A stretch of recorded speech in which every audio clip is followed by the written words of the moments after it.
It's crazy to me to think that just last week we were in Tobyhanna, Pennsylvania in like 9-degree weather and knee-deep in snow. And this week we find ourselves in sunny South Florida on the West Coast in like 80-degree weather and in tank top and flip-flops.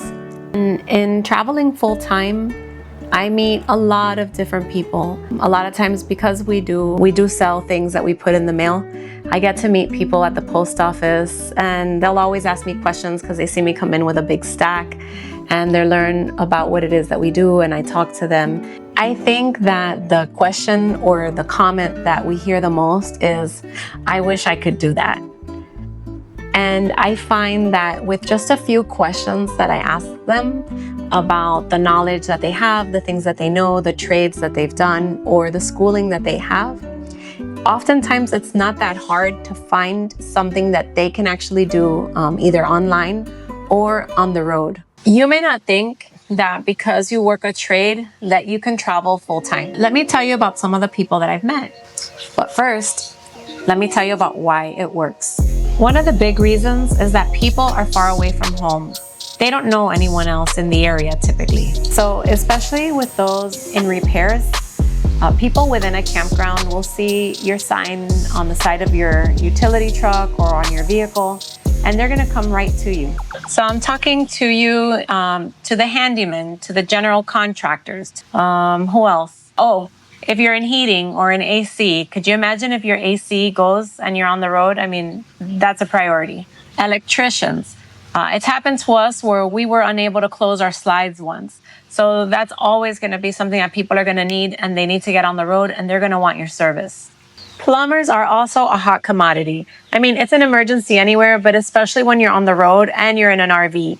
And if you don't have a specific trade, consider washing RVs. When people first arrive to a campground, their RVs are typically full of bugs on the windshield, and they want to get that taken off before it gets baked in. So again, if you don't mind hard work, a lot of these retirees, they don't want to get up on top of their RVs and risk falling. So that's something that people are a service that they're going to need and that they're going to want. And don't knock it. The average RV wash goes for about $15 a foot. So when you multiply that, you're looking at roughly $200 or $300 per RV. So now let's talk about more recreational services. Those of you in self-care, whether you're a hairdresser, a manicurist, a massage therapist, all of these services will definitely do well inside of a campground.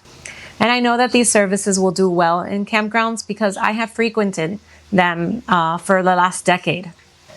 One example might be a yoga instructor. I know at some of the campgrounds that I frequented, sometimes they had like a sand volleyball court and the yoga instructor would set it up there. And that was a very easy way. Or they would just head to the local park and do a group together or on the deck, and they'd organize an impromptu class. And for those of you in the medical field, I met many traveling nurses. So if that is something that calls to you, that you want to travel, but you don't know how to go ahead and get started where you can work remotely, traveling nurses are definitely in high demand. Something I definitely want to add is that some of these fields, they're going to require state licenses. So do your due diligence and learn what it is that you need to have in order to be able to provide your services as you travel along the road.